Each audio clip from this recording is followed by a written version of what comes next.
Bienvenue à tous nos participants. Nous allons commencer cette présentation du Réseau des Nations Unies pour le mouvement SUN, intitulé Fill the Nutrient Gap, identifier des solutions adaptées au contexte permettant d'améliorer la nutrition au travers des systèmes alimentaires, de santé et de protection sociale. Ce webinaire sera le deuxième d'une série de webinaires du Réseau des Nations Unies pour le SUN, dont la gestion est en coordination avec le Secure Nutrition Knowledge Platform, géré par la Banque mondiale. Je m'appelle Aaron Buxbaum, gérante de plateforme Secure Nutrition. Ce webinaire se fonctionne dans l'application WebEx et je voudrais prendre quelques minutes pour vous guider sur son utilisation. D'abord, si vous m'entendez actuellement, vous êtes déjà prêt. Pour vous connecter à l'audio, cliquez sur le menu audio situé en haut de l'écran. Choisissez Connect My Audio et ensuite vous verrez une boîte avec trois options. Nous vous suggérons de vous connecter avec votre ordinateur en cliquant sur la troisième option qui se trouve en bas. Il est aussi possible d'utiliser votre téléphone fixe ou portable. Ces options se trouvent dans les boutons au milieu de la boîte. Après avoir cliqué sur le bouton choisi, vous n'aurez qu'à appeler le numéro que vous verrez s'afficher. Si vous rencontrez des difficultés en vous connectant à l'audio, nous vous suggérons de fermer le WebEx et vous connecter une deuxième fois. Si cela ne résout pas le problème, veuillez noter que ce webinaire sera enregistré et que tous les matériaux seront partagés par email. Encore, si vous m'entendez actuellement, vous êtes déjà prêt. Nous vous invitons aussi à vous présenter dans le chat box et à poser des questions aux intervenants. Pour ouvrir la chat box, veuillez chercher en haut de l'écran une image avec le mot chat. Cliquez sur l'image et une boîte s'ouvrira en bas à la droite. Sélectionnez Everyone pour poser une question ou bien pour dire un bonjour ou bien bonsoir. Sélectez Host ou Loud Up Figat Solo si vous avez des problèmes techniques. Nous pourrons alors vous aider à résoudre le problème. Ce webinaire durera 1h30. Vous pouvez poser des questions à tout moment dans la chat box et les intervenants y répondront à la fin de la présentation. Maintenant, c'est avec grand plaisir que je passe la parole à Nicolas Bideau, modérateur de ce webinaire. Nicolas travaille avec le Réseau des Nations Unies pour le mouvement SUN, ainsi que le secrétariat du REACH, qui est basé au Programme alimentaire mondial à Rome. Précédemment, Nicolas a travaillé avec UNICEF, ONU-SIDA et le PAM. Il a reçu son doctorat de l'Université de Minnesota, aux États-Unis. Nicolas, nous vous écoutons. Merci Aaron pour cette introduction et tout d'abord bienvenue à tous les participants à ce webinaire. Comme nous l'a rappelé Aaron, c'est un webinaire qui est organisé par le Réseau des Nations Unies pour le SUN en collaboration avec Secure Nutrition. Et je saisis cette occasion pour remercier chaleureusement les collègues de Secure Nutrition pour l'excellente collaboration. Ce webinaire sur Fill the Nutrient Gap est le deuxième webinaire de la série de webinaires par le Réseau des Nations Unies. Cette session sera présentée par le Programme alimentaire mondial, l'une des agences des Nations Unies dans le réseau. Permettez-moi d'abord de vous présenter nos deux présentateurs d'aujourd'hui, Nora Hobbs et Nathalie West. Nora Hobbs a travaillé pour le Programme alimentaire mondial depuis 2010 en tant que nutritionniste en Côte d'Ivoire, en Mauritanie et à Madagascar. En 2017, elle a intégré l'équipe urgence de la division nutrition. Ses activités au sein du PAM incluent la mise en œuvre de l'analyse Fill the Nutrient Gap à Madagascar. L'analyse a été conduite conjointement par l'Office national de nutrition et le Réseau des Nations Unies pour le SON. Auparavant, Nora a exercé 2 ans au sein de l'ONG française Action contre la faim et 4 ans dans le développement de compléments alimentaires pour Sanofi Aventis Pasteur. Elle est diplômée d'un master en santé internationale de l'Institut tropical royal d'Amsterdam.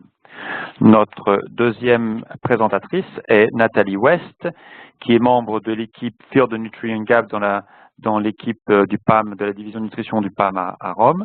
Elle a rejoint l'équipe à Rome en 2016, après avoir travaillé sur le pilote de l'outil au Ghana en 2015. Elle a depuis lors appuyé les analyses en Tanzanie, au Laos, au Sri Lanka, en s'engageant avec les acteurs nationaux, en effectuant des recherches bibliographiques et en rédigeant les rapports finaux. Elle vient de participer à la dissémination des résultats en Tanzanie et va prochainement mener l'exercice au Niger. Précédemment, Nathalie a travaillé avec l'organisation International Rescue Committee aux États-Unis, un master en développement international de l'Institut d'études politiques de Paris. Voilà pour les introductions. Juste pour vous donner une idée un peu du contenu de la session, nous aurons entre une demi-heure et 40 minutes de présentation qui seront suivies par une session de questions et réponses. Comme l'a rappelé Aaron, pour enregistrer vos questions, utilisez la boîte de discussion, le chat box, et sélectionnez Everyone pour que tous les participants puissent lire vos questions. Voici pour l'introduction. Permettez-moi maintenant de passer le microphone à Nora pour la présentation. Nora, à toi. Merci Nicolas. Merci beaucoup et bonjour à tous les participants. Donc, je pense qu'on peut voir la présentation. Merci, c'est un grand plaisir de parler de l'analyse Field Nutrient Gap ou combler l'écart en nutriments en français. En quelques mots, l'étude Field Nutrient Gap est un cadre d'analyse nutritionnelle et un outil d'aide à la prise de décision en matière de politique et stratégie visant à améliorer la nutrition des populations. C'est un outil développé par le Programme alimentaire mondial et ses partenaires. Et Nathalie et moi allons présenter les principes de l'analyse Field Nutrient Gap, certains exemples de résultats qui ont été obtenus et comment les gouvernements et leurs partenaires ont pu utiliser ces résultats.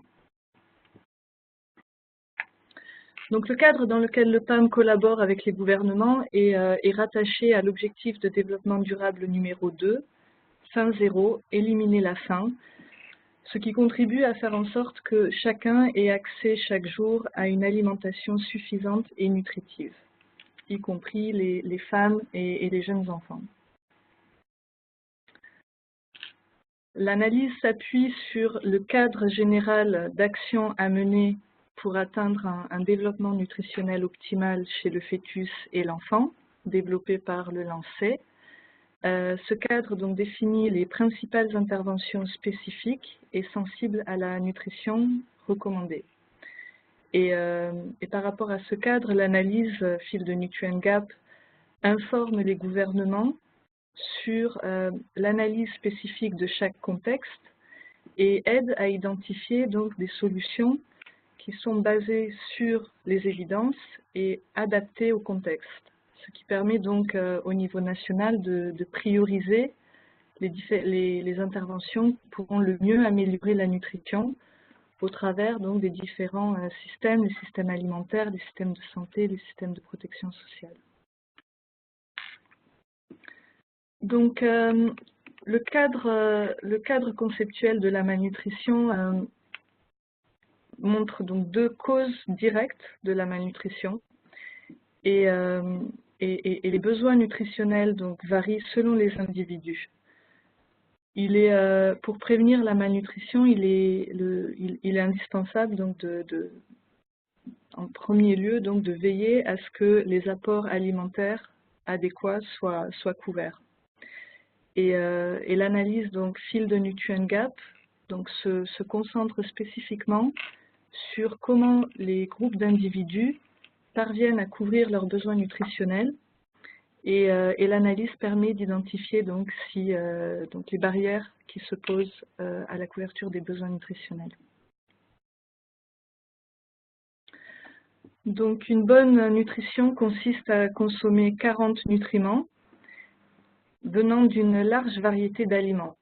Et différents individus ont des besoins nutritionnels spécifiques qui nécessitent des combinaisons d'aliments différentes pour les combler.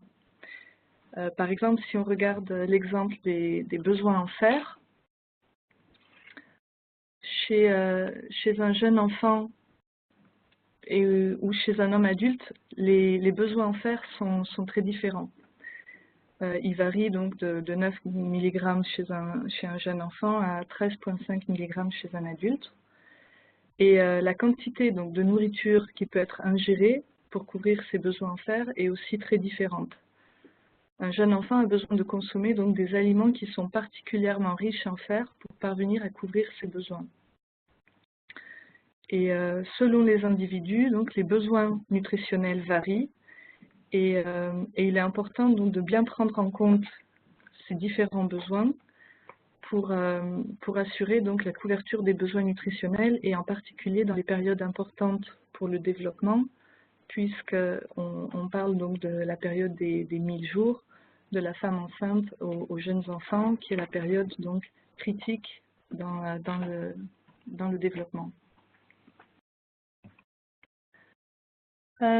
Beaucoup de partenaires ont contribué à développer la méthode Field Nutrient Gap, et beaucoup de partenaires techniques, donc des universités, l'université UC Davis, Mahidol, Harvard, aussi d'autres partenaires techniques, l'IFPRI et Epicentre, et également des donateurs qui ont permis de développer Global Affairs Canada, qui ont donc fourni les premiers financements pour développer la méthode, et actuellement BMZ qui permet donc de maintenir les activités du Field Nutrient Gap pour les 2 prochaines années.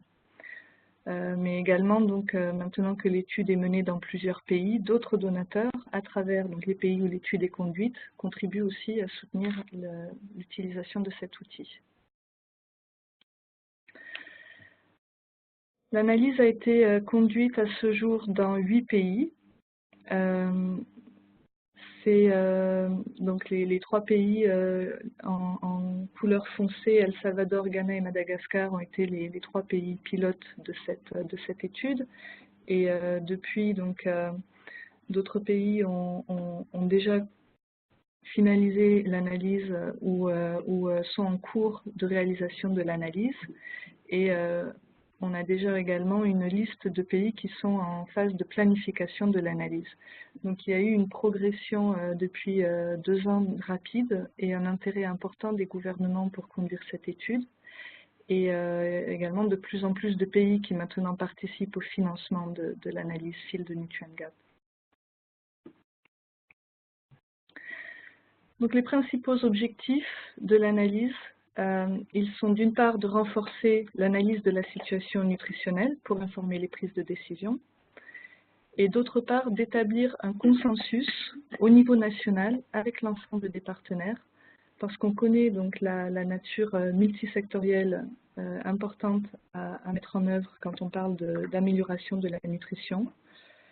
Et donc les stratégies d'intervention et les politiques sont identifiées donc à travers un processus participatif de manière à identifier les approches qui auront le meilleur rapport coût-efficacité et qui auront donc le meilleur potentiel pour améliorer la nutrition chez les groupes cibles et en étant adaptés au contexte précis de l'étude. Donc il y a 2 composantes principales pour mener cette analyse. La première est une analyse donc, de données secondaires, une recherche bibliographique avancée, selon les informations disponibles au niveau des pays. Et on vous donnera, donc on expliquera, on prendra l'exemple concret de la Tanzanie tout à l'heure pour montrer les types de sources qui sont utilisées pour cette composante. Et donc ensuite, la deuxième composante de l'analyse est l'optimisation linéaire, cost of the diet. Donc également, on vous présentera cette optimisation linéaire. Et l'ensemble donc de ces 2 composantes est mené donc en gardant une approche basée sur le cycle de vie qui fait le focus sur les groupes cibles dans la période donc, des 1000 jours, les enfants de moins de 2 ans, les femmes enceintes, femmes allaitantes et les adolescentes. Donc, par exemple, pour la recherche bibliographique, donc, les sources de données dans le cas de la Tanzanie donc, étaient très divers, des données sur la situation nutritionnelle, les enquêtes donc DHS, les enquêtes 2015-2010, mais aussi des données sur les politiques et programmes, et d'autres données, des données moins traditionnelles, des données sur les pratiques locales, des données sur donc des rapports ou des articles publiés qui ont accès, qui traitent voilà, de la perspective de l'accès aux nutriments pour les différents groupes ciblés.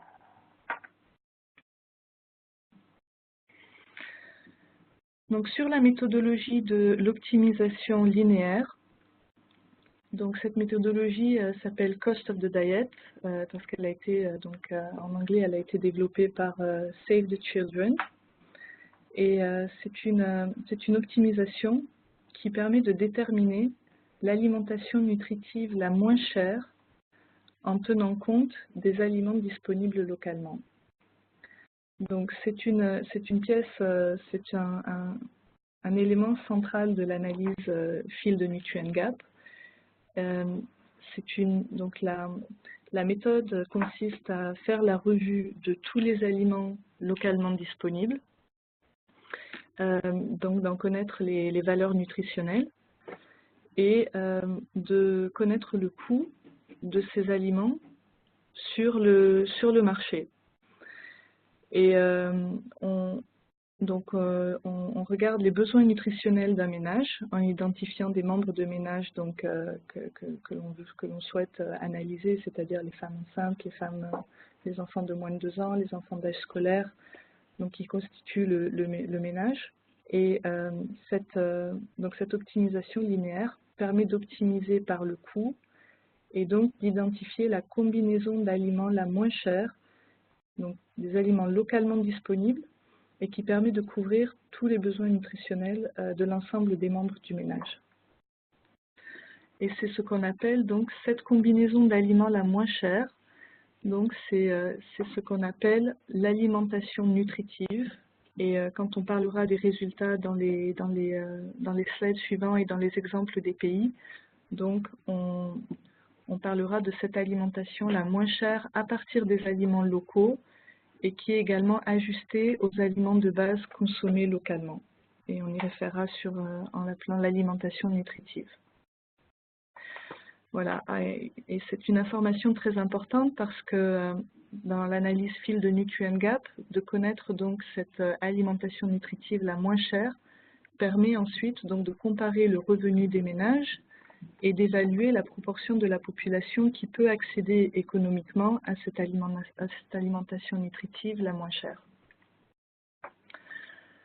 Donc pour mener le Field Nutrient Gap, il est évidemment important de travailler avec les partenaires, et le processus a toujours été donc adapté dans chaque pays où l'étude a été menée. Mais principalement, donc, une équipe Field Nutrient Gap est constituée au niveau du pays. Participe la partie nationale, donc dépendant des pays les plus impliqués sur l'analyse. La partie nationale pouvait être la santé, l'agriculture, la protection sociale.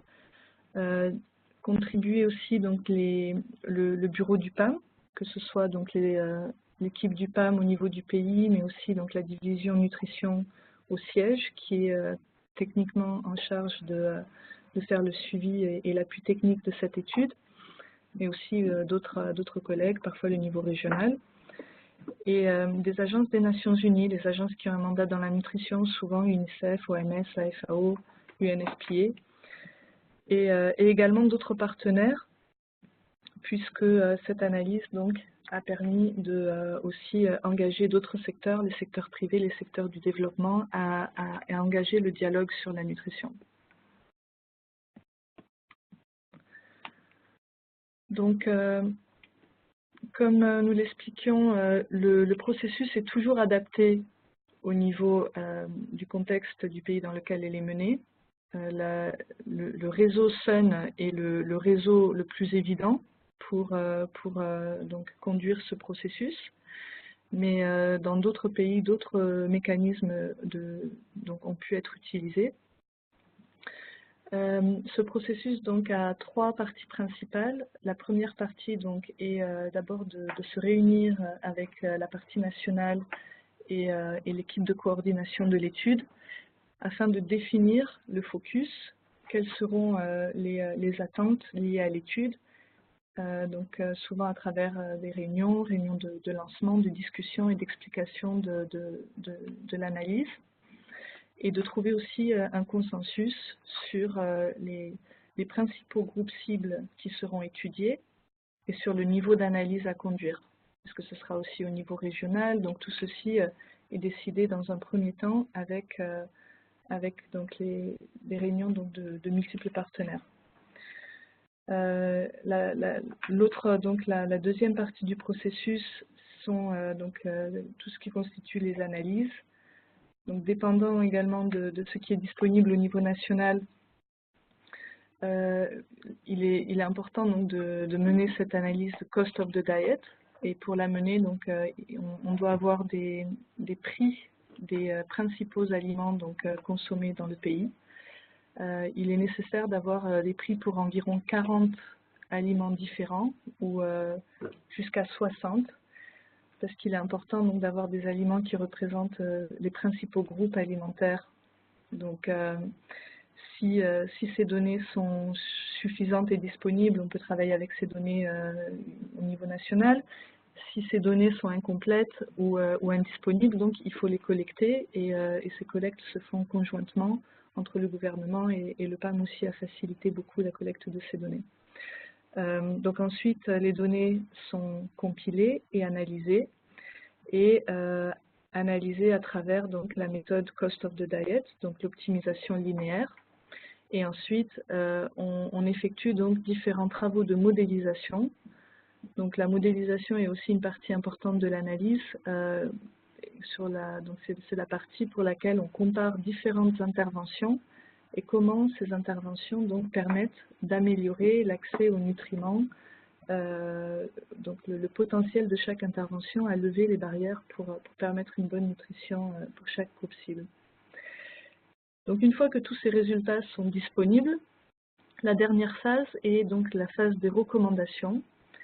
Donc c'est une phase très importante, donc principalement pour obtenir donc, le consensus encore sur les résultats avec l'ensemble des partenaires. Et surtout donc pour identifier, donc c'est un processus itératif où on regarde chaque secteur, on regarde les résultats donc des analyses et on essaye donc d'identifier les interventions donc, ou souvent les combinaisons d'interventions qui sont les plus adéquates pour améliorer donc la nutrition des populations.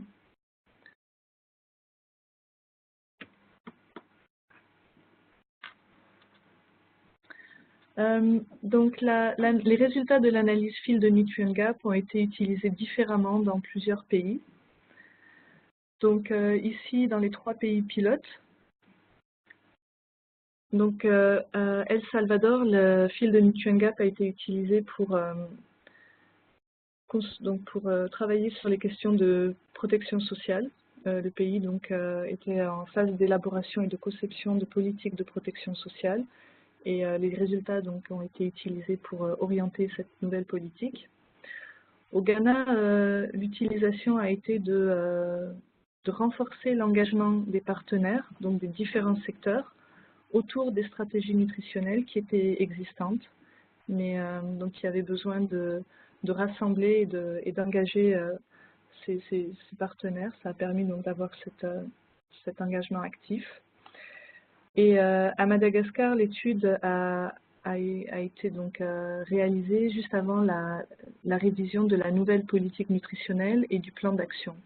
Donc les résultats ont permis d'orienter aussi les travaux d'élaboration de politiques et de plans d'action. Globalement, le Field Nutrient Gap aide également le Programme alimentaire mondial dans un processus de planification. Le Programme alimentaire mondial donc, conduit des revues stratégiques avec les gouvernements qu'on appelle des revues fin zéro. Et on élabore donc des plans stratégiques avec la partie nationale. Donc ces travaux ont permis aussi d'orienter ces exercices de planification. Et en règle générale, les meilleurs moments pour mener le Field Nutrient Gap est avant ou pendant la révision donc de politique nationale.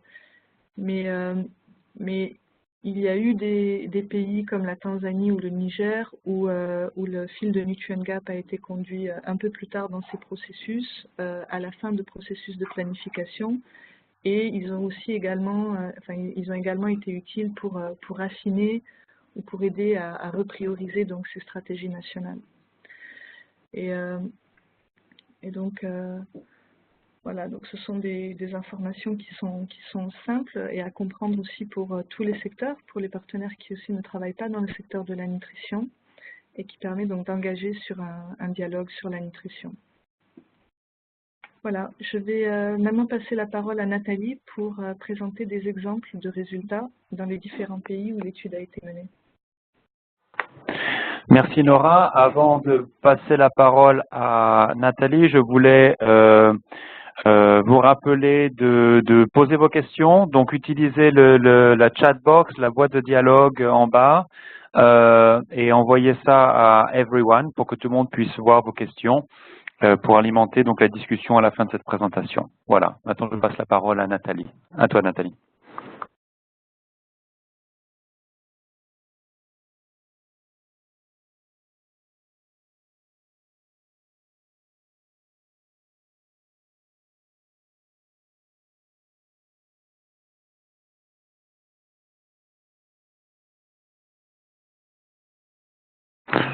Une petite minute qu'on connecte Nathalie avec le son.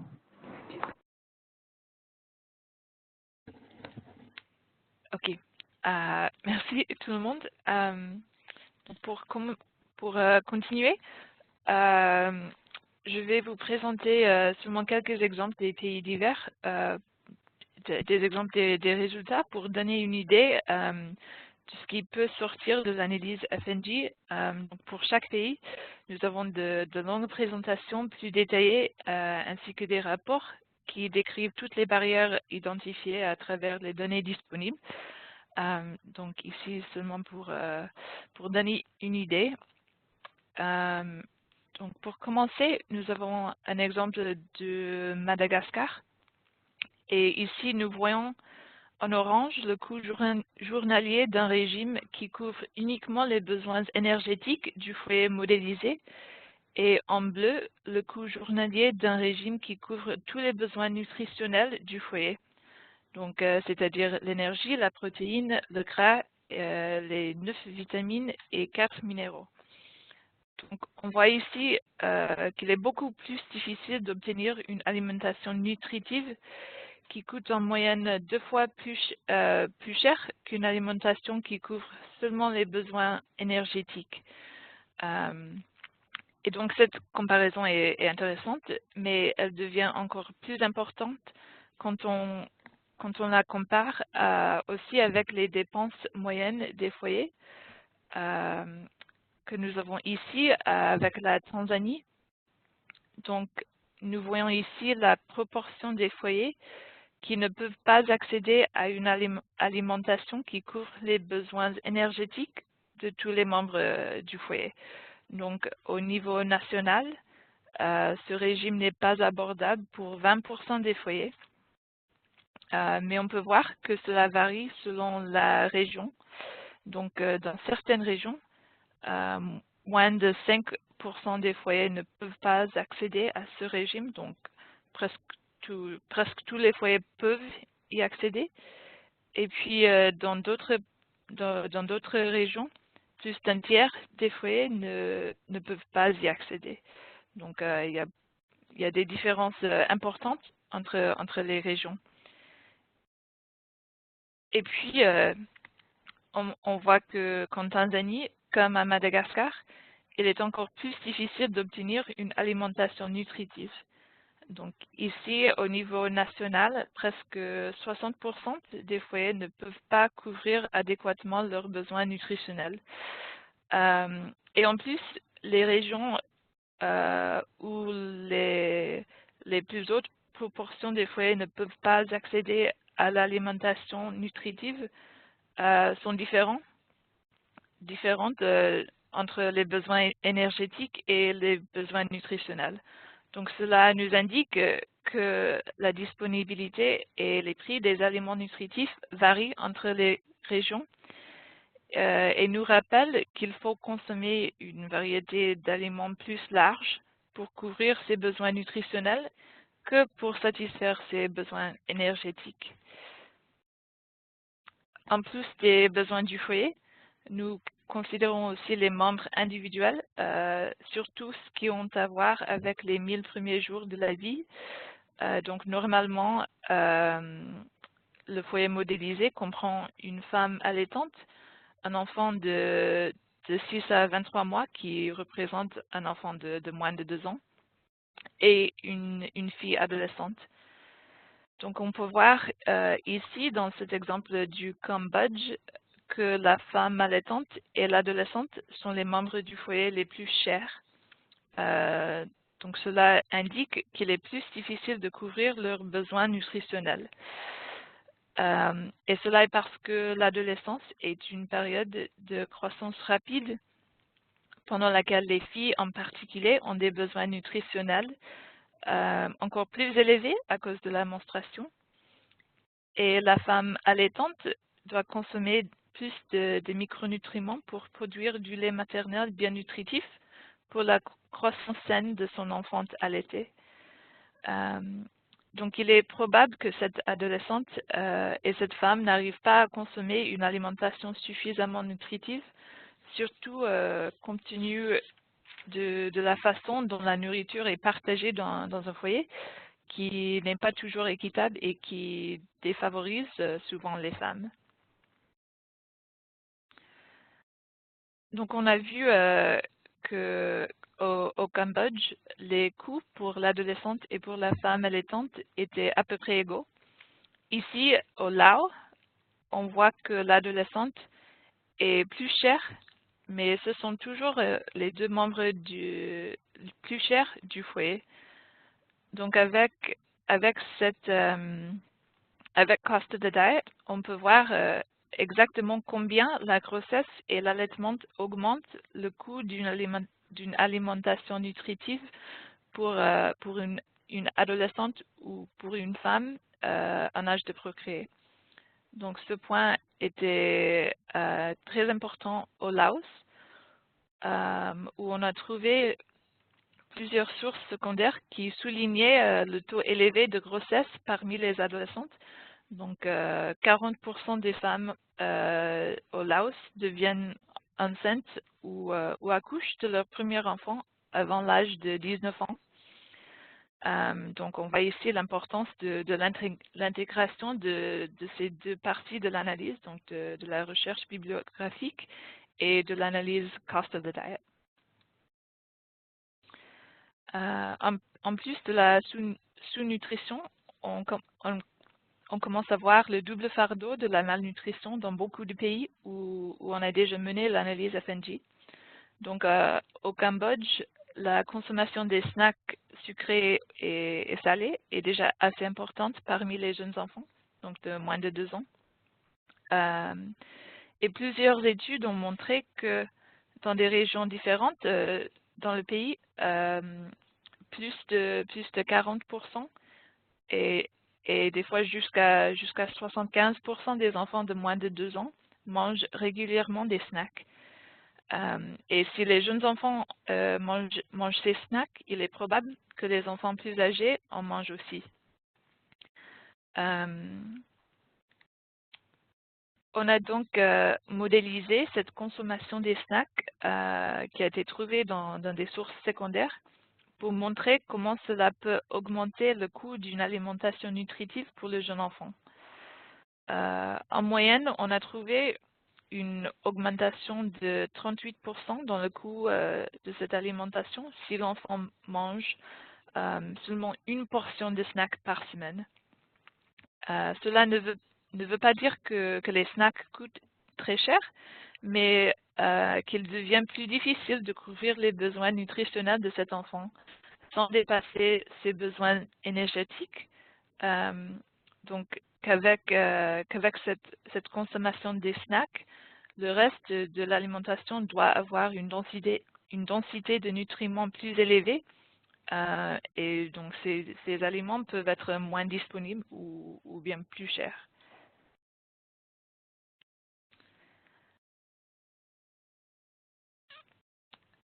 Les modélisations d'intervention pour l'enfant sont également importantes dans des contextes où les pratiques d'alimentation de jeunes enfants ne sont pas optimales, comme c'était le cas en Tanzanie.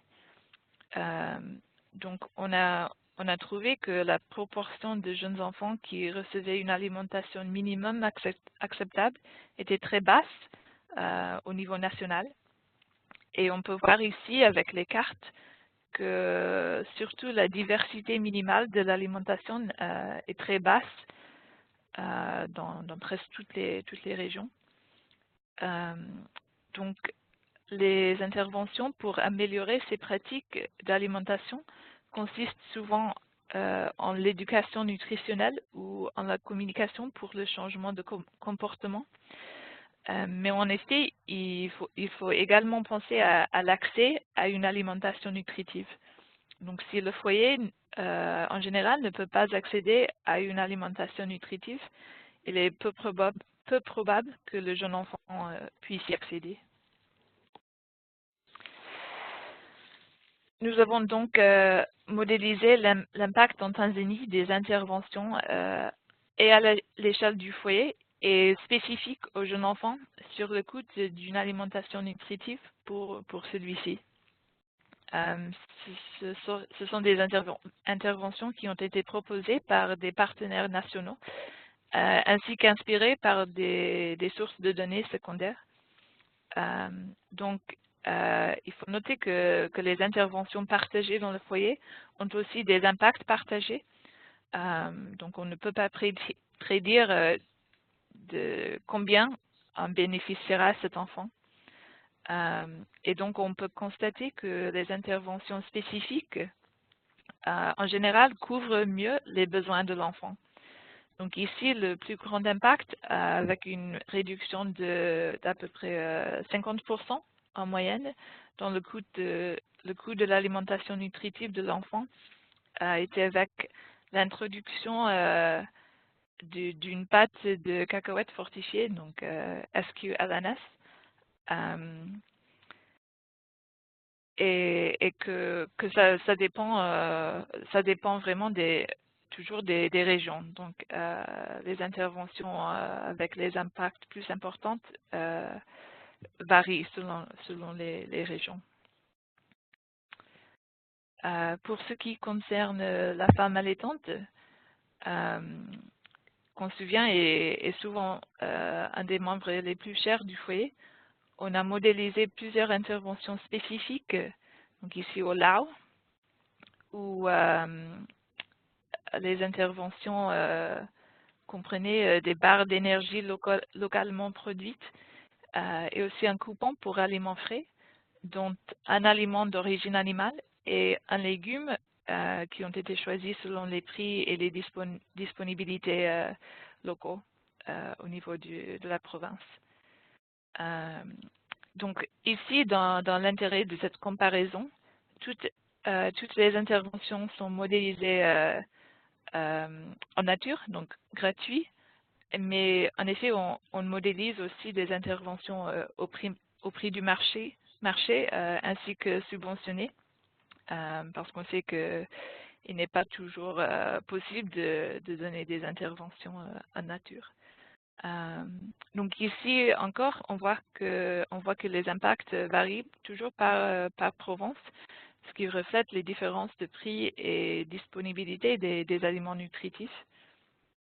Et encore une fois, ces interventions spécifiques ont souvent des impacts plus importants que les interventions générales à cause du partage de la nourriture dans le foyer. Et enfin, on modélise des ensembles d'interventions et générales et spécifiques selon les suggestions des partenaires et aussi les sources de données secondaires trouvées. Et après, on peut aussi ajouter une augmentation des revenus parmi les plus pauvres pour voir cet impact.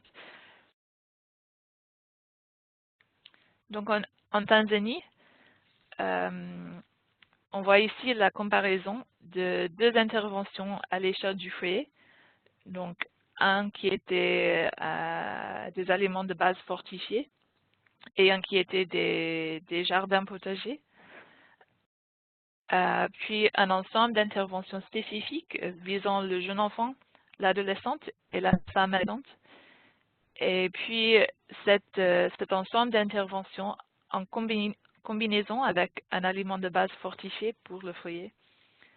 Et on voit que les interventions spécifiques mènent toujours aux réductions de prix les plus importantes, mais que ça dépend toujours de la région. Et enfin, on a ajouté des modélisations des transferts d'argent. Donc en Tanzanie, ces transferts peuvent rendre l'alimentation nutritive plus abordable de 11 à 16 points pourcentage. Et puis un ensemble d'interventions, donc celui qu'on a déjà vu avec le slide dernier, un ensemble d'interventions avec un transfert d'argent peut rendre l'alimentation nutritive plus abordable de 12 à 46 points pourcentage. Donc ces transferts ne sont pas forcément de l'argent, mais peuvent aussi représenter une autre type d'intervention qui augmente l'accès économique du foyer. Il faut cependant noter les deux hypothèses importantes concernant les transferts. Donc, d'abord, que tout l'argent distribué est utilisé pour la nourriture. Et deuxièmement, que le transfert est reçu par tous les foyers pour lesquels une alimentation nutritive n'est pas abordable.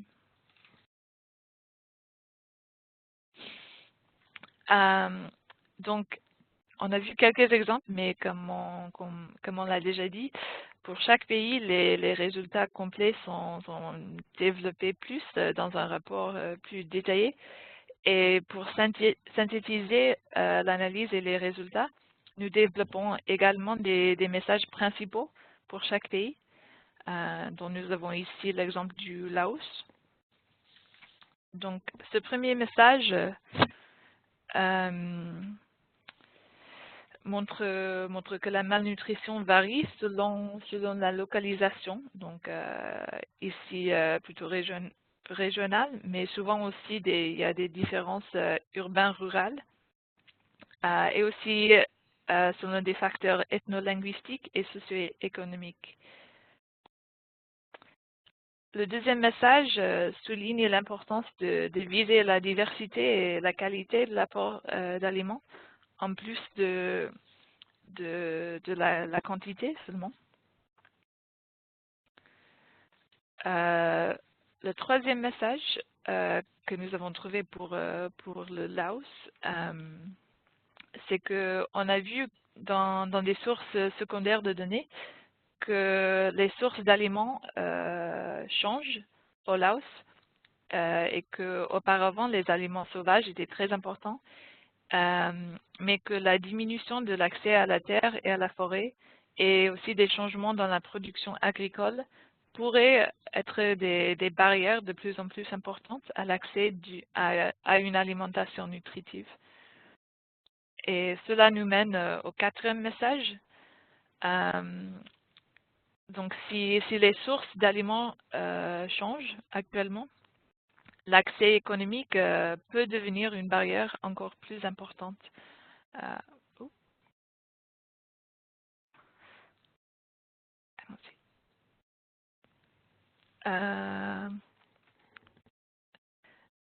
Après, donc après pour le cinquième message,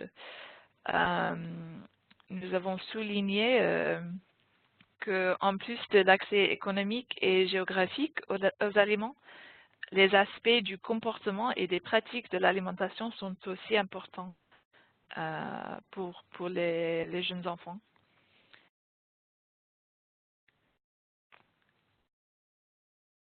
Donc, en général, on a constaté que la nutrition chez les femmes est pauvre, ce qui serait dû à plusieurs facteurs, y compris l'accès économique, des inégalités de genre et des grossesses parmi les adolescentes. Et cela est également lié à la malnutrition chez l'enfant. Après, donc, on a dit qu'enfin, le potentiel le plus élevé de rendre abordable l'alimentation nutritive et de s'assurer de sa consommation serait avec un ensemble d'interventions combinant les aliments nutritifs et la communication pour le changement de comportement visant les principaux groupes ciblés. Et le dernier message, donc il s'agit de l'engagement politique. Donc on a vu au Laos qu'à haut niveau, il existe déjà un engagement politique assez fort, assez bien installé, mais que les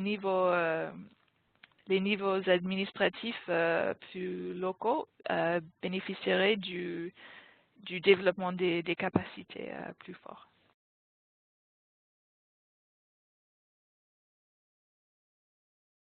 Et donc, je repasse la parole à Nora pour en finir en parlant un peu des recommandations. Merci Nathalie. Donc, comme on vous a présenté, les différents résultats font du fil de Nutrient Gap une analyse situationnelle qui permet de faire le lien avec la prise de décision par rapport à cet environnement multisectoriel qui aussi contribue à la nutrition des populations. Et nous allons donc maintenant montrer des exemples de comment différents secteurs, donc protection sociale, santé, agriculture, secteur privé, les chaînes de valeur agroalimentaire, l'éducation, donc aussi peuvent identifier leur contribution et comment des interventions dans ces autres secteurs améliorent l'accès des populations et une meilleure nutrition. Et que ce soit donc à travers des interventions spécifiques ou des interventions sensibles à la nutrition.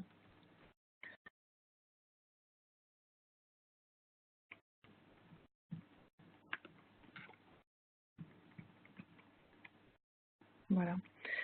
Donc, ce sont des points qui sont des points clés et qui sont résumés donc de ce que différents pays ont priorisé par rapport à leur contexte sur les interventions qui avaient le plus de potentiel d'améliorer l'accès aux nutriments des populations. Donc, par exemple, pour la protection sociale, donc l'analyse a pu permettre d'augmenter la valeur du transfert, donc d'augmenter ou de mieux estimer, de réestimer la valeur donc de transfert monétaire, ou d'inclure donc des aliments fortifiés, d'assurer l'intégration d'éducation nutritionnelle, donc d'orienter une protection sociale donc plus sensible à la nutrition.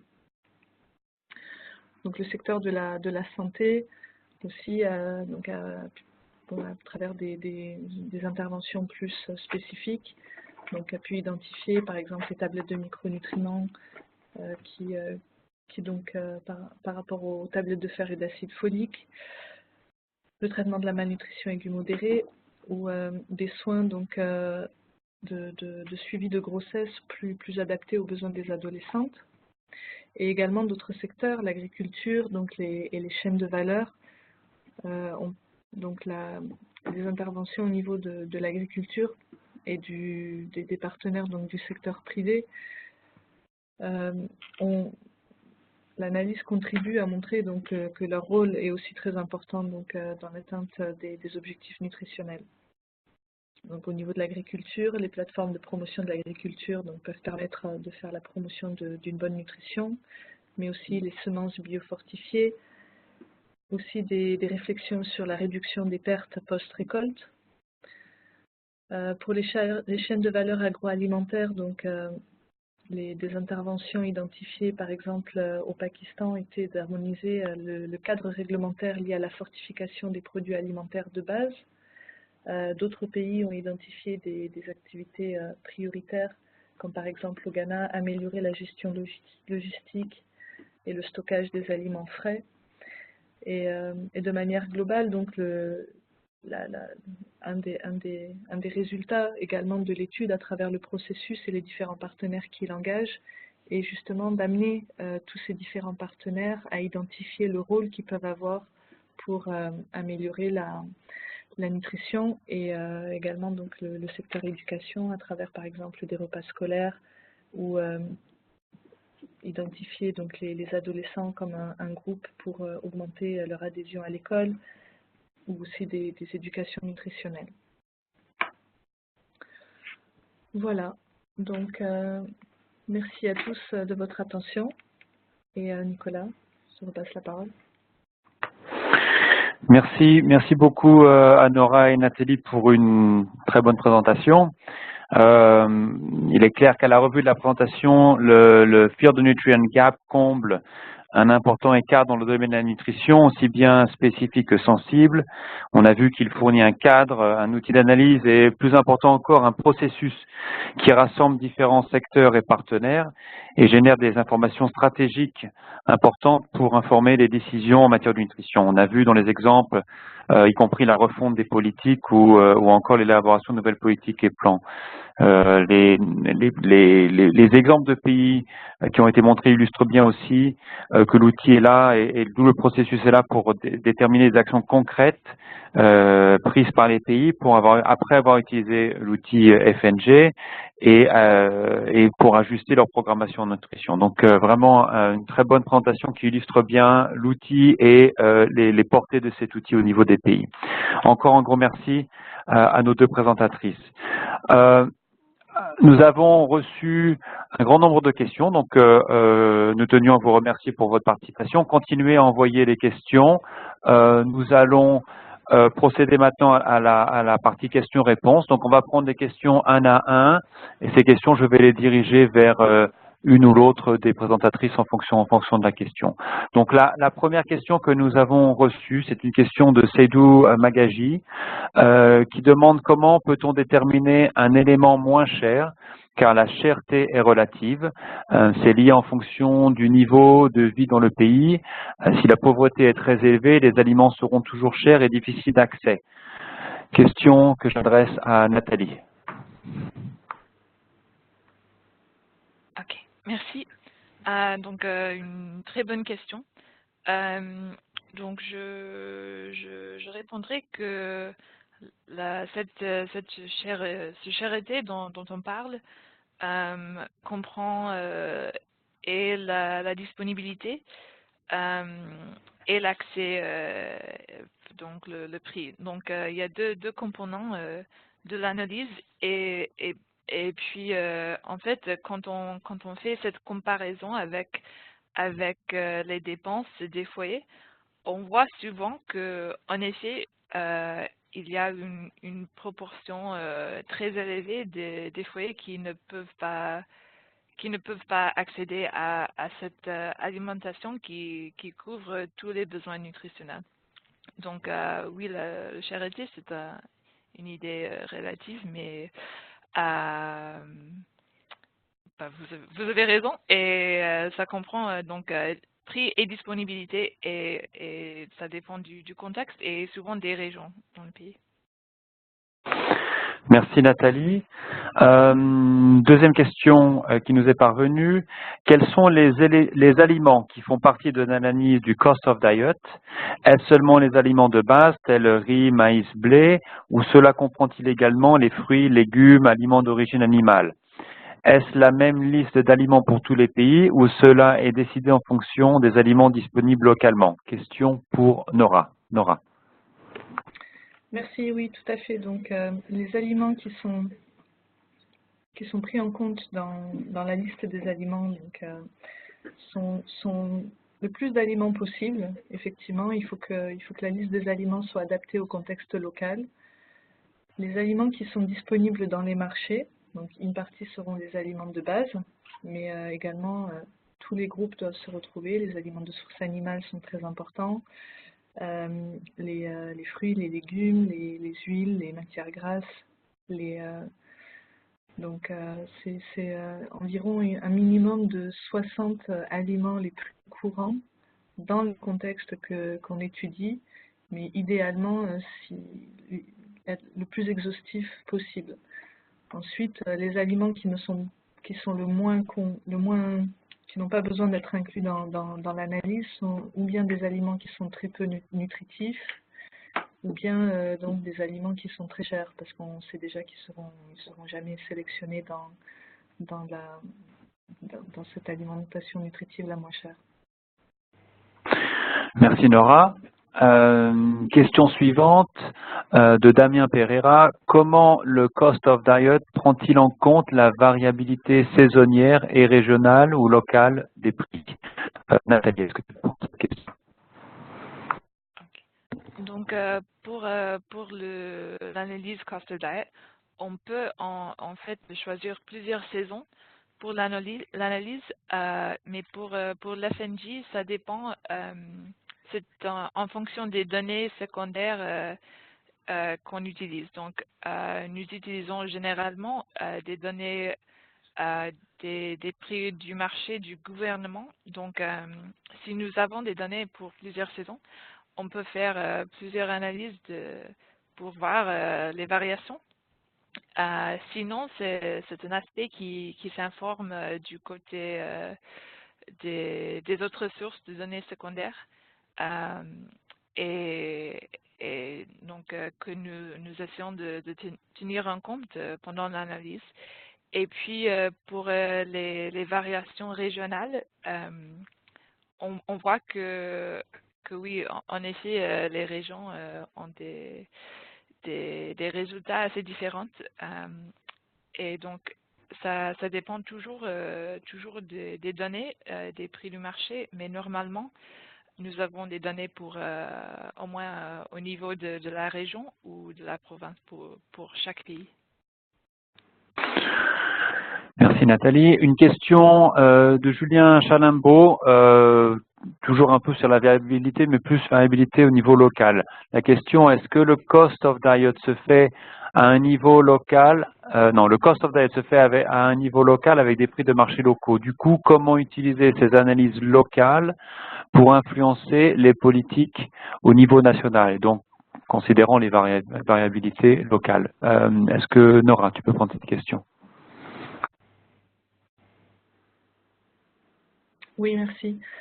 Donc, effectivement, même si les informations sont collectées à un niveau local, donc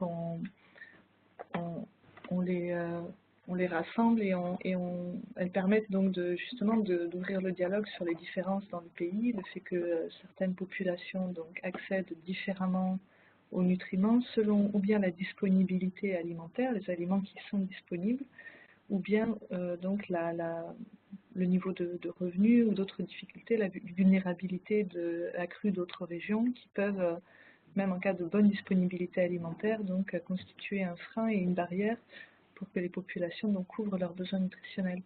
Donc ce sont justement des informations qui sont très importantes à prendre en compte et qui peuvent justement aider un gouvernement à prioriser certaines régions, certaines zones, parce que l'analyse donc met l'accent sur la vulnérabilité de certaines zones par rapport à d'autres. Merci. Donc l'importance de maintenir justement cette variabilité. Merci. Question suivante. Pour conduire les analyses sur la couverture des besoins nutritionnels, les valeurs nutritionnelles des produits locaux sont indispensables pour mener des approches spécifiques au contexte. Cependant, il a été remarqué que beaucoup de pays n'ont pas de base de données un jour contenant la composition nutritionnelle de ces produits, particulièrement les aliments produits localement. Ce problème est critique car il pourrait conduire à des erreurs lorsque ces données sont optimisées avec un logiciel. Qu'en pensez-vous, Nathalie? Merci. Oui, c'est une question très importante, en effet. Donc, dans le logiciel Cost of the Diet, nous avons déjà plusieurs databases pour des pays divers. Donc, normalement, on choisit les valeurs des pays les plus près. Si le pays où on fait l'analyse n'a pas de composition nutritionnelle spécifique, mais quand des valeurs existent pour des produits locaux, nous pouvons les ajouter dans le logiciel et c'est toujours meilleur comme ça. Mais sinon, nous faisons de notre mieux pour approximer les valeurs nutritionnelles. Merci Nathalie. Encore une question pour toi Nathalie. Sur une des diapositives, il était apparu foyer modélisé. Et une question de Saïdou est que signifie foyer modélisé? Merci. Donc, quand on fait ces modélisations avec Cost of the Diet, on essaie de choisir, on peut choisir tous les membres individuels d'un foyer. Et donc, nous essayons toujours de choisir un foyer qui représente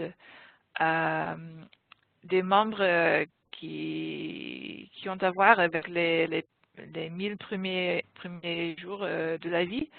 Donc, nous composons ce foyer normalement avec un homme adulte, une femme allaitante, un enfant de 6 à 23 mois, donc qui représente un enfant de moins de 2 ans, un enfant de 6 à 7 ans, donc qui va à l'école, et une fille adolescente.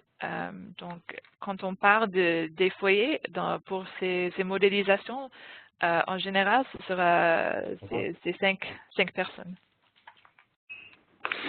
Merci Nathalie. Question suivante de Taco Balo pour Nora. C'était sorti aussi sur une des diapositives sur les adolescentes. Est-ce que le fait qu'une adolescente tombe enceinte, son besoin alimentaire augmente doublement? Donc, le fait qu'une adolescente tombe enceinte ne fait pas doubler son besoin nutritionnel, mais ajoute donc aux besoins de la fille déjà adolescente avec ses propres besoins de croissance, ajoute en plus donc les besoins liés à la grossesse. Donc ça ne fait pas nécessairement doubler, mais ça augmente considérablement les besoins donc, et de l'adolescence, donc de la croissance de la fille, et de la grossesse, donc avec la croissance du fœtus. Merci Nora. Une question de Asna Moussa concernant en particulier Djibouti. Asna nous dit qu'elle est très impressionnée par l'outil FNG, qui trouve très intéressant, surtout dans le contexte de Djibouti où toutes les denrées alimentaires sont exportées à hauteur de 99%. Et où les pics de malnutrition sous toutes ses formes sont élevés. La question est comment peut-on mener cette étude à Djibouti pour vraiment interpeller surtout les décideurs et pour les aider à prendre la bonne décision? Question pour Nathalie. Bon, merci beaucoup. Et je vous invite à contacter l'équipe FNG ici à Rome pour en parler plus des possibilités au Djibouti. Donc, je crois qu'on a sur les dispositifs, dans les matériaux, les noms et les adresses mail des membres de l'équipe. D'accord. Donc, pour répondre à la question, entrez directement en contact avec l'équipe FNJ. Elle est là pour répondre et mettre en place ces études. Parfait. Question suivante de Mohamed Fadiga. À travers quel type d'activité peut-on de manière durable contribuer à l'augmentation des revenus des foyers comme intervention modélisée, par exemple les transferts. Est-ce que Nora, tu peux prendre cette question, s'il te plaît? Oui, merci beaucoup pour la question. Donc, c'est une question qui est très complexe, mais effectivement, donc les moyens de subsistance des ménages et la manière dont on peut soutenir les ménages donc avec des activités génératrices de revenus, c'est peut-être pas nécessairement l'expertise que The Fields et Nutrient Gap apporte, mais travailler avec les secteurs donc, qui peuvent soutenir les ménages dans les situations où les moyens de subsistance donc, sont perturbés, où les revenus sont bas, donc sont des secteurs très importants avec lesquels travailler, parce qu'on se rend compte que dans beaucoup de cas, dans beaucoup de pays où l'analyse a été menée, la plus grande barrière a souvent été le faible revenu des ménages et que donc c'est un secteur avec lequel il faut travailler, il faut s'engager, mais l'analyse en tant que telle n'identifie pas nécessairement les stratégies qui permettent d'assurer des revenus plus élevés de manière durable. Merci Nora. Question suivante, c'était ressorti sur une des diapositives aussi. Dans les principaux résultats, le fait de considérer le groupe ethnico-linguistique comme facteur qui influence la nutrition me paraît global et il faut une analyse plus approfondie des habitudes alimentaires. Qu'en pensez-vous? C'est une question de Taco Ballo pour Nathalie. Merci. Oui, je suis d'accord que cet aspect est très important dans presque tous les pays où on a déjà mené l'analyse. Donc, pour l'analyse FNG, on utilise le plus possible seulement des sources de données secondaires. Donc, si des études sur ces aspects ethnolinguistiques existent déjà dans un pays, nous les utilisons volontiers pour informer l'analyse. Et sinon, nous essayons de tenir compte de ces aspects, mais sans d'autres études déjà réalisées, il est difficile d'être spécifique sur ces aspects. Merci Nathalie. Question importante de Elisa Dominguez.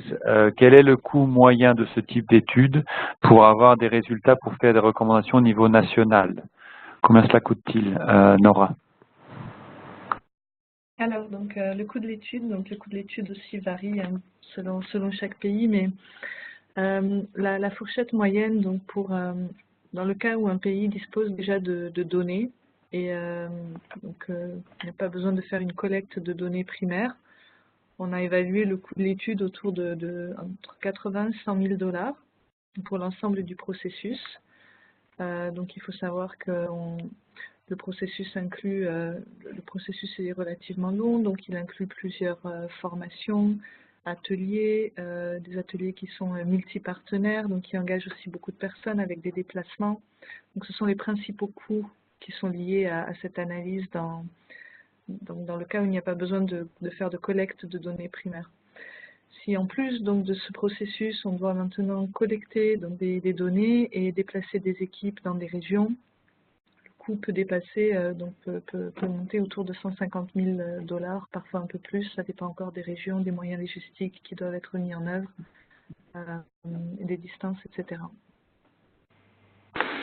Merci Nora. Une question qui suit, toujours de Elisa. Combien de temps pour faire l'exercice, pour utiliser l'outil et avoir des résultats? En gros, dans chacun des pays, l'expérience de temps, c'est une question pour Nathalie. Alors, les résultats en eux-mêmes, ils sont disponibles entre 3 et 5 ou 6 mois, donc pour avoir les résultats uniquement. Mais comme on l'expliquait, la valeur du fil de Nutrient Gap est surtout dans le processus, donc l'engagement des partenaires, d'arriver à donc réunir sur des moments importants donc de réflexion sur les résultats, de réflexion sur les recommandations. Et de notre expérience, de pouvoir mener ces processus donc sur des périodes plus longues a permis aussi donc d'améliorer la qualité de ce qui était obtenu donc à la suite de ces processus. Donc pour les résultats en eux-mêmes, ça peut être rapide. Maintenant, ce qui prend plus de temps, c'est surtout l'engagement de tous les partenaires. Merci Nora et non Nathalie. Question suivante, un peu dans le même cadre. On a vu plusieurs fois cette question, c'est comment amener un pays à s'engager dans un tel processus. On a vu le coût, on a vu la durée, tout ce qui va avec, au niveau du PAM peut-être, des partenaires. Comment amener un pays à s'engager dans un tel processus Nathalie?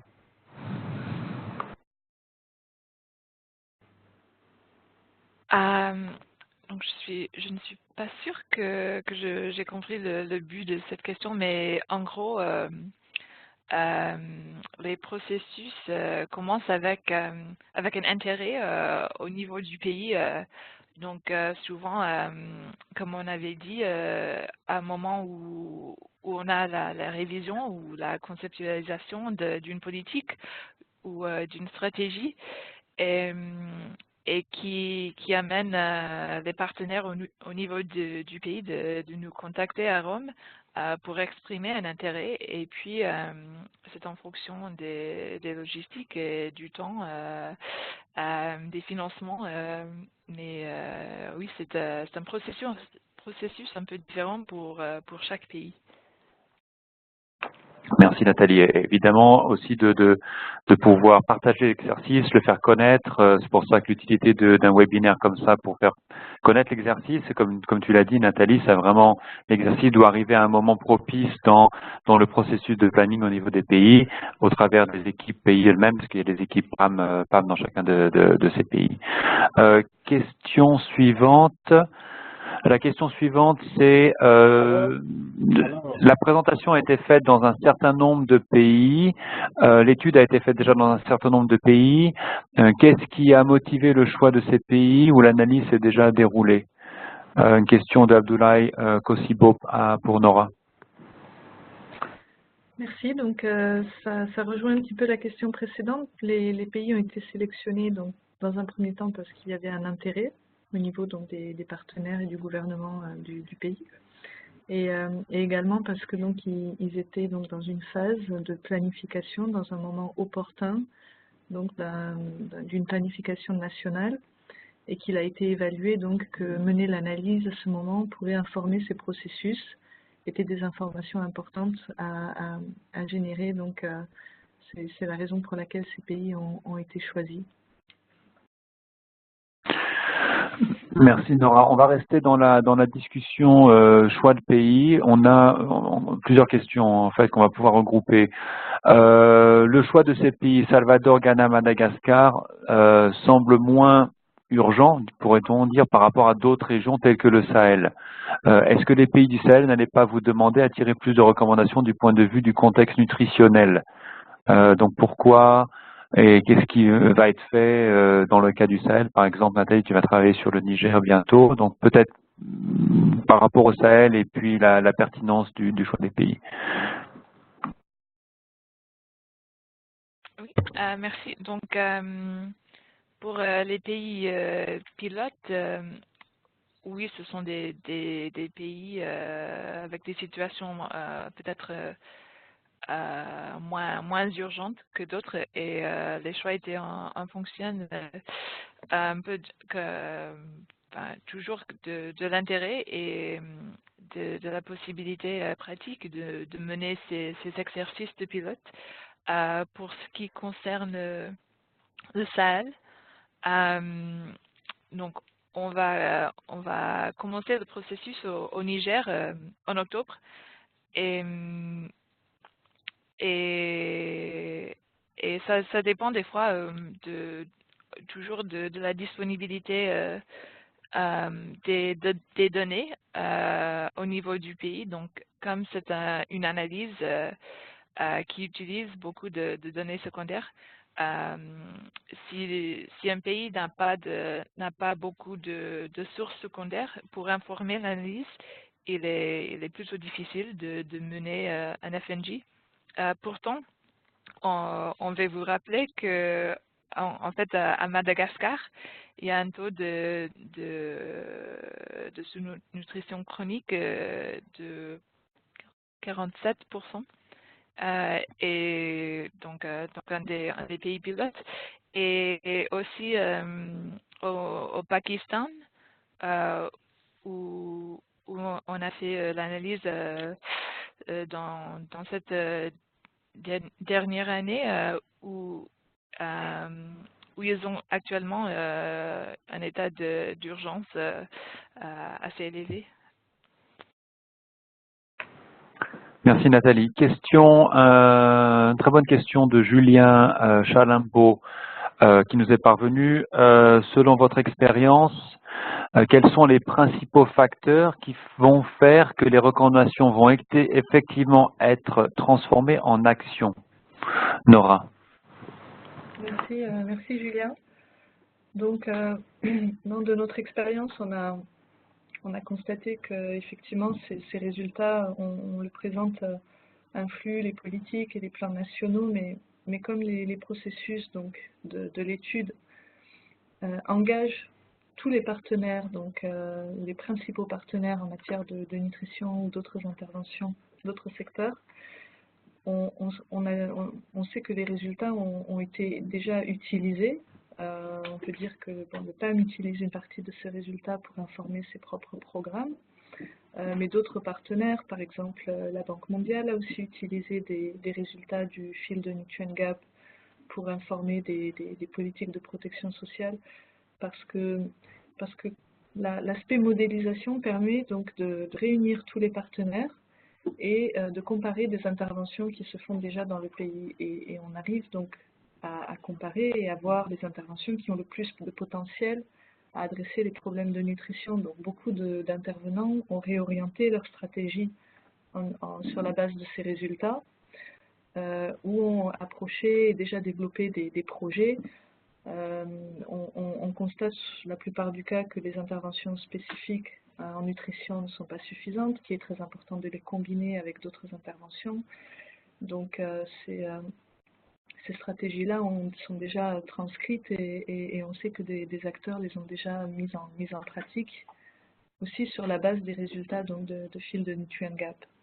Donc, voilà un petit peu quelques exemples. Merci Nora. Une autre question pour Nathalie de Saïdou Kaboré. Quelles sont les grandes différences avec les autres outils ou études antérieures ou pour arriver à des comptes dans le même type de recommandations pour convaincre davantage les partenaires, notamment ce qui avait été mentionné aussi dans la session hier en anglais sur OptiFood. Donc la différence de FNJ par rapport à d'autres outils, d'autres processus. Nathalie. Merci. Donc oui, pour commencer avec la différence entre Cost of the Diet et OptiFood. Donc OptiFood prend la consommation actuelle des petits-enfants pour ensuite formuler des recommandations spécifiques sur la consommation. Et donc Cost of the Diet, par contre, prend des données à niveau plutôt niveau population, et les résultats ne sont pas pour créer un régime idéal, donc pour dire voilà ce qu'il faut manger, chaque personne ses aliments dans ses quantités. C'est plutôt pour formuler un régime théorique pour voir que sont les difficultés dans l'accès aux nutriments. et donc plus largement,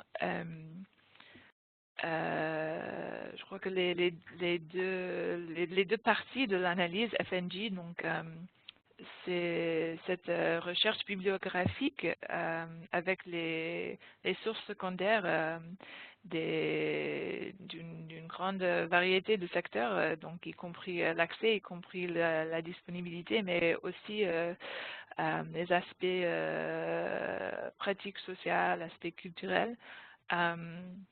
Donc cette recherche, avec cette analyse Cost of the Diet, nous donne une vision assez complète de cette situation au niveau du pays, sans être prescriptif au niveau des individus.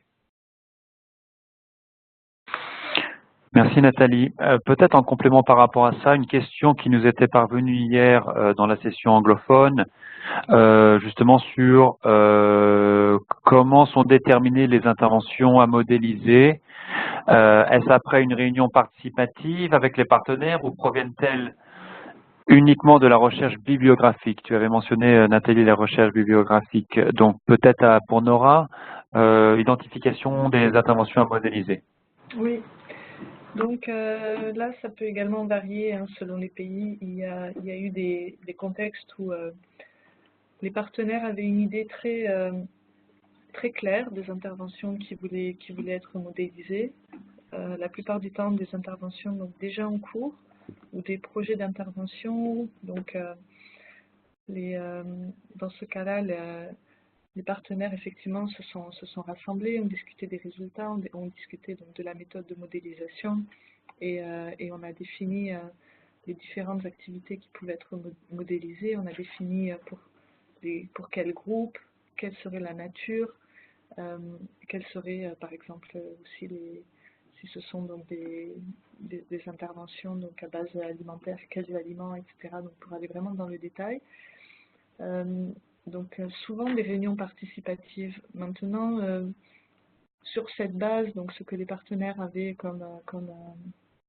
donc se mettaient d'accord donc à modéliser, l'équipe aussi pouvait faire des recommandations, ou bien sur la base bibliographique, ou bien donc pour peut-être essayer de modéliser d'autres interventions qui n'étaient pas en cours dans le pays, mais qui avaient aussi le potentiel d'adresser des difficultés que le pays donc, reconnaissait dans son analyse de données secondaires. Donc c'était vraiment un dialogue entre les partenaires au niveau national et puis aussi l'équipe du Field Nutrient Gap donc, pour définir ces interventions.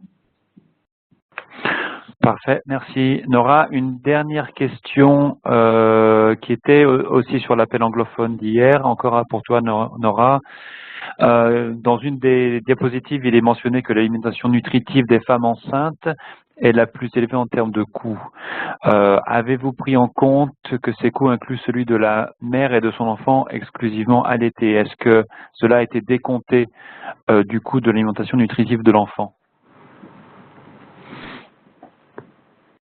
Donc le fait que la mère allaitante, le coût par rapport à ça, ou est-ce que le coût de ça a été décompté dans l'alimentation?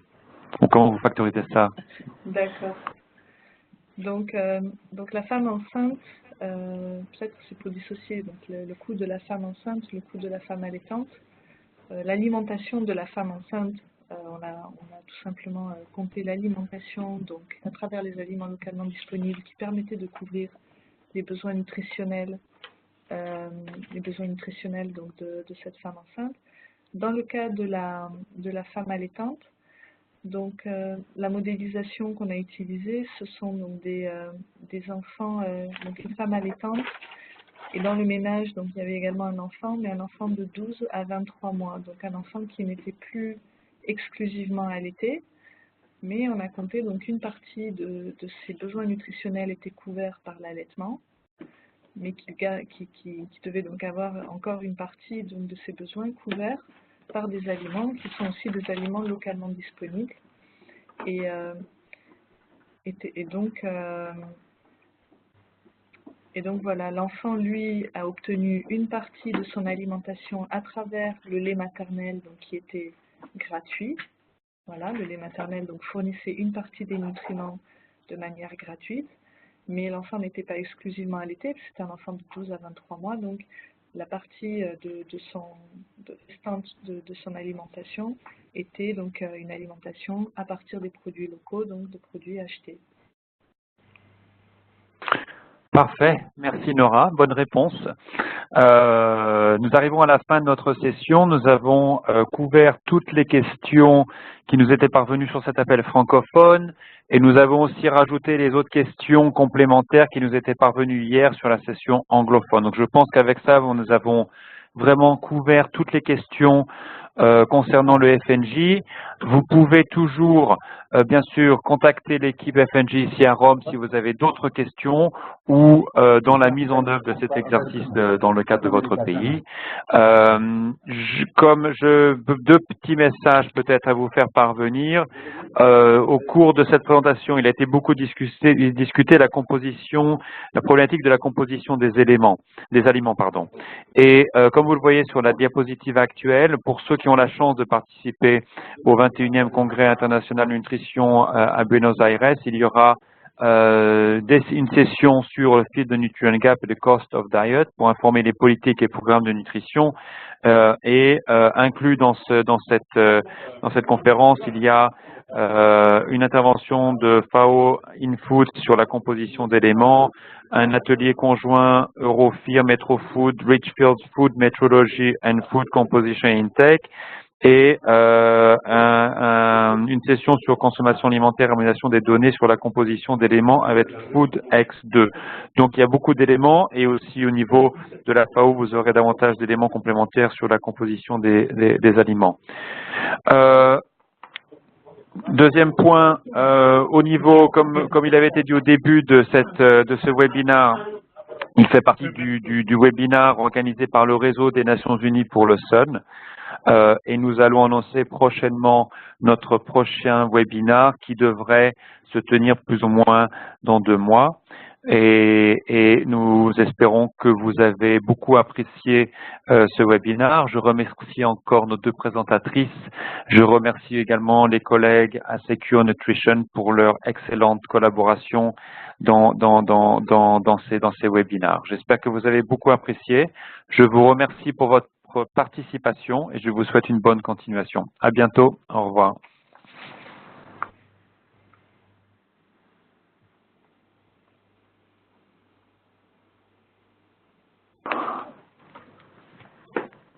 Juste une